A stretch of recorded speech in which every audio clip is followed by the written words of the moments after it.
Assalomu alaykum, suyimli azizlar. Qanday yaxshimi? Obdan turibsizlar? Bugun biz o'qiyotgan Qum bosgan shahar romanimizning davomini o'qishni davom qilamiz. 17-bob. 99 tilla.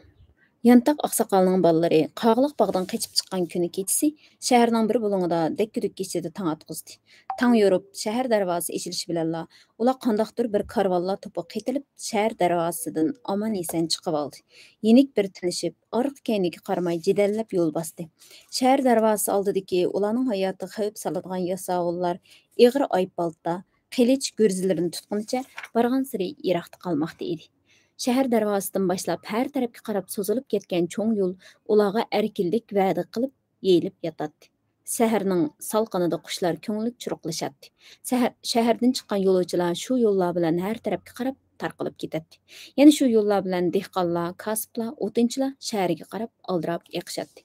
Hozircha akufkalar texi erkinlikning o'zlariga to'liq qaytib kelganligiga jazm qilisholmaydi.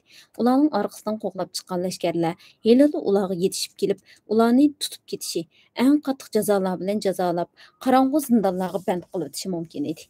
Shunga ular dastlabki bir qancha kun ichida to'xtamay, kecha-kunduz degidek aldirash yo'l besishdi. Yigitlarning biri safarni bosh qilib olgan edi. Yana biri qo'yniga tilla qachilangan xaltini silib, mursiga oziq-tulik silingan tugunchakni otib ketib boradi. Ular och yo'llarga kelganda eng xilvat yo'llarni tanlaydi. Ziroat mayslari yelpinib turgan etizliqlar orasidan ketgan oyoq yo'llar bilan mengib, qandoqdir bir yizilar yoki süpsüzük suvlar eqib turgan o'stanglarning yenidan chiqib qoladi. Yeyilib oqqan suv ostida rang-rang toshlar parqarab turadi. Toshlarning yaltirishi kishiga eqiyotgan suvning suzuk va tozaligidan xabar berib turadi. Ba'zida ular suv bo'yida to'xtab, bo'qchalardagi nonni sovuq suvga chilab mazza qilib yeydi-da, hash-pash degicha yana ko'zdan g'oyib bo'lishadi. Kechalar ular ochiq dala yoki qandoqdir bir tashlandiq uylarning o'gizlarida ugidab, bir oz ko'zning achchig'ini chiqarib olibla, yana yo'lni davom qilishadi. Ularning o'zaro qilishadigan gaplarimi nihoyat qisqa edi. Jimjit yo'l besib ko'pincha o'z xiyollari bilan band bo'ladi. Xilvat bir joyni tepib xaltadagi tillolarni sanab ko'rmiz, deb xiyol qiladi cho'ng o'g'il Ömer.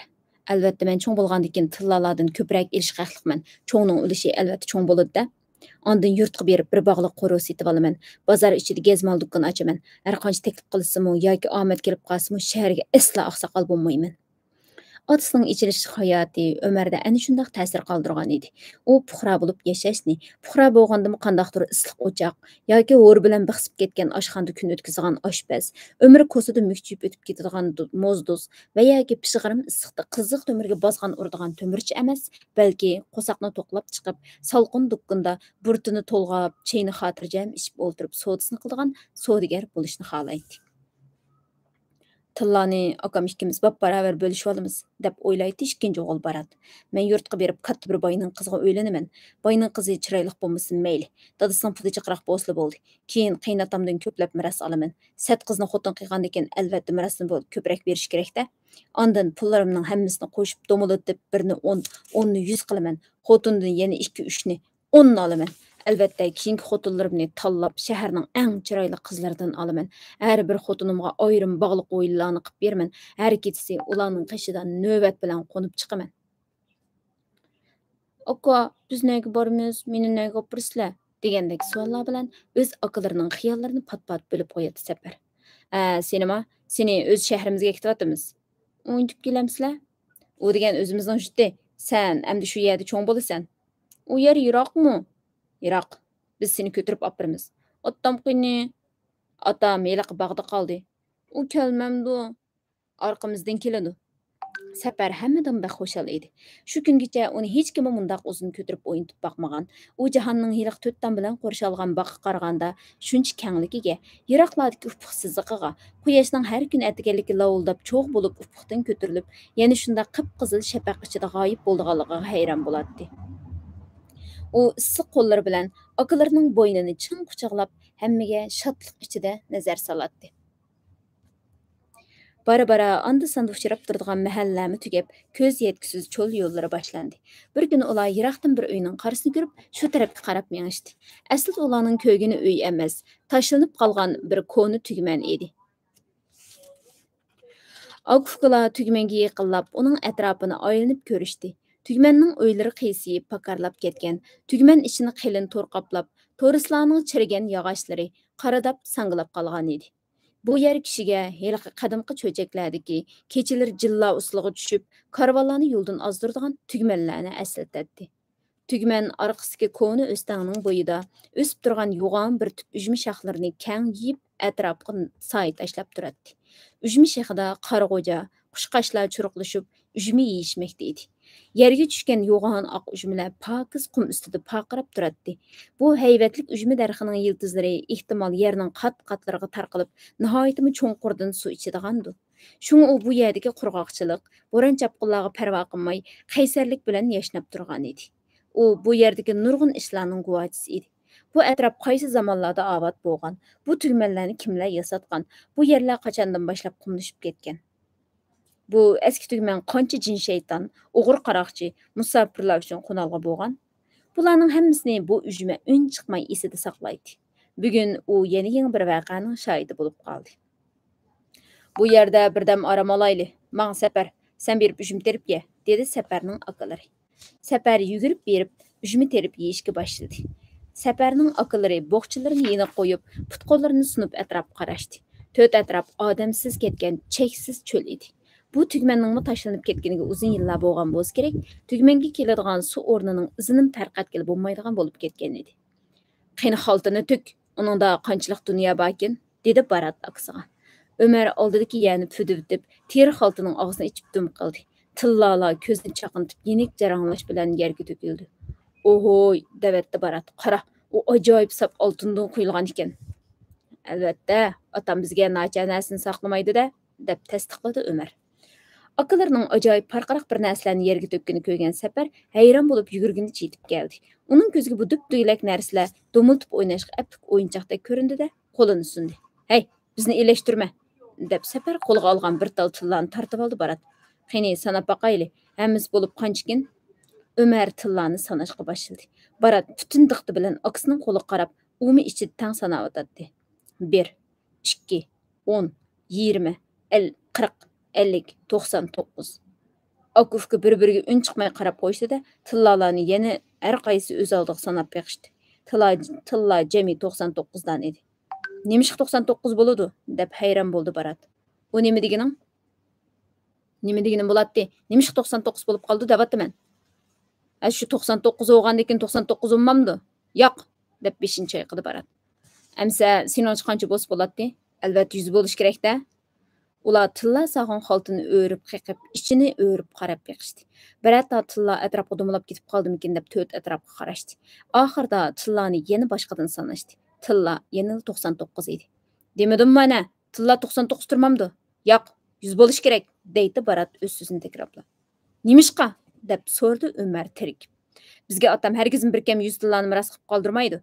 99 ni saqlagan odam jazman yana bir tillani qaytib 100 qilib qo'ydi deyapman. Men sana nimishqa deyman. Nimishqa bo'ladi? Shundaq bo'lganda bu tillalarni ikkimiz to'p-to'g'ri 50 dandan tang bo'lishib olaymiz-da. Balkim otam meni cho'ng bo'lgandan keyin 50 ni, seni kichik bo'lgandan keyin 49 ni olsin degandi, dedi Ömer. Miras haqi degan cho'ng kichikka o'xshash. Ular tillarni xuddi shundaq qilsa ko'payib qoldigandek qayta aralashtirib o'tib, yana boshqadan sanab chiqishdi. Barat o'rtirib sanasa, Ömer o'ltirib sanab baqatdi. Mayli ular qandig'iga sanasin, tilla 99 edi. Balkim otam meni kichik bo'lgandan keyin 50 ni, seni cho'ng bo'lgandan keyin 49 ni yoki meni 60 ni, seni 39 ni olsin degan bo'lsa kerak, dedi Barat. Rost deysan?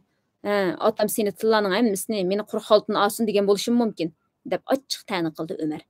Tillalarni zodi qandoq bo'lish to'g'risida ikki o'g'il uzoq talash qildi, lekin zodli kelisholmadi. Akalarning nemishqa shunchalik qizirishib bir-biri bilan vaqirishib ketayotganligini bilinmagan Sapar salqin shamol urib turgan ujmi soyasida o'ltirib ugidab qoldi. Uning sabiy chehrada quyoshning ujmi yopirmoqlari orasidan o'tgan ushshaq nurlar jimirlaydi. Saparning akalari o'sha tillalarda Saparning haqqining borligini, 99 tillani 3 ga bo'lganda to'p-to'g'ri 33 tillardan bo'lganligini xiyoliga keltirmaslikka tirishadi.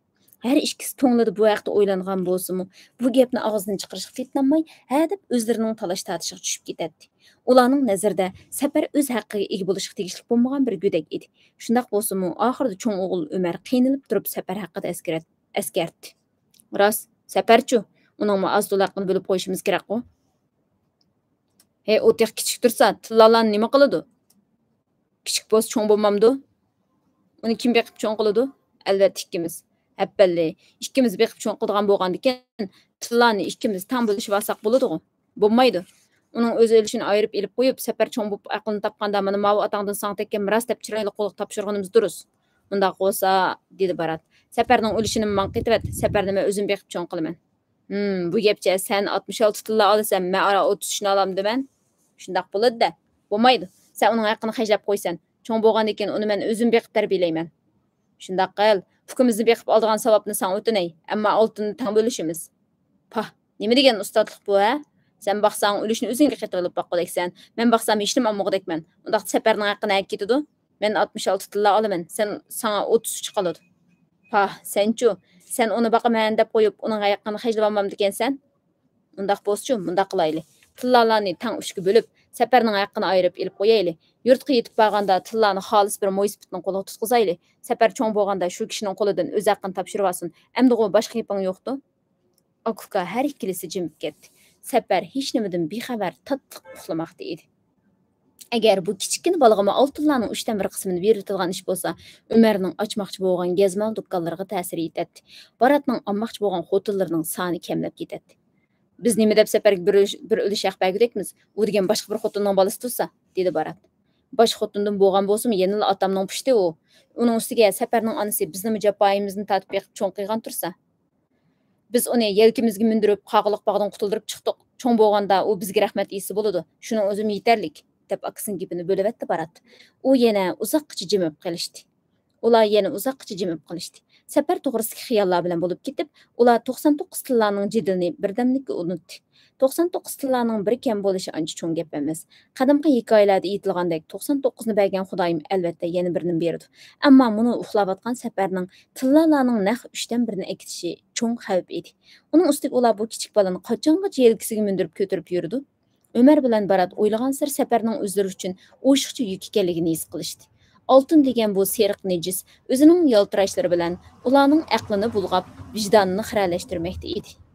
Hey, biz nemish uni shu qog'liq baqqala tashlab qo'yib kelmagandiq-a, dedi Barat. Yaxshisi, u tug'ilmagan bo'lsa bo'pti ekan, dedi Umar.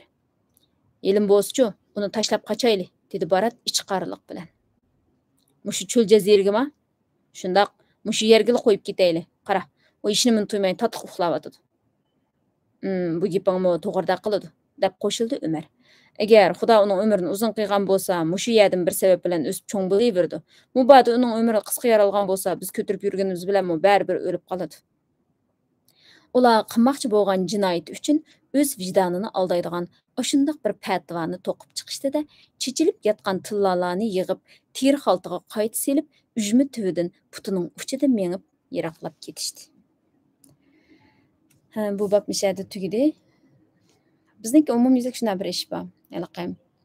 Men qilmasam baribir boshqalar qilgan tursa bu ishni deb. Masalan, elaqam. Vatanda xizmat qilgan chog'larni aslaydigan bo'lsak, ma'lum bir biz xohlamaydigan bir ish bor. Masalan, pilolik to'g'ri xizmati va yoki hukumatningki ichkiriga boradigan ishlamchilarni topsizlar deb vazifa qiladi kadrlarga. Yoki shunga o'xshaydigan biz xohlamaydigan bir ishlar bo'ldi-ku. Ammo buningga yo'g'on bir bahonamiz bor, yo'g'on bir sababimiz bor. Men qilmasam boshqalar qiladigan tursa, cho'qim birisi qilish kerak. Gunoyi mening ishga burayotganligi bo'ladi. Masalan, bir ishni qilgan bo'lsa, mushuni Xitoy mushuni qilgan ekan, gunohi Xitoyga.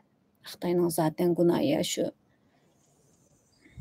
Ya'ni demakchi o'g'limizda bizningki o'zimizning xatoliklarga nisbatan mana shunday chiroyli fatvolarni ma'nodim deydi-ku. Umri uzun bo'lgan bo'lsa cho'lda o'sim o'saverdi. Qisqa bo'lsa biz ko'tarib quchqimizni ko'tarib yursakmi o'laverdi. Shunga mishada qolsin. Xudoyimga omonat deb Xudoyimga topshirib ketdi. Ukisini 5 yoshli ukisini cho'lga tashladi. Nafsoniyatchilikning sababidan. Demakchi biz ishlarimizga yana mana shunday o'zimizning nafsiga, o'zimizningki nimasiga asosan shunday bir pichib o'zimizni o'zimiz aldab ashta juramliq yo'qmi? Bu narsalar o'ylanishimiz kerak. Mushtaq narsalarning qurboni bo'lib ketdik. Mana shunday ushaq sal qarayotgan ishlar yig'ilib yo'g'on ish yo'g'on vaqtida uning ostidan biz o'rnimizdan dast turolmadik. Bu bab inşaatı tügeli davamını davamlıq oquymiz. Allah'a emanet.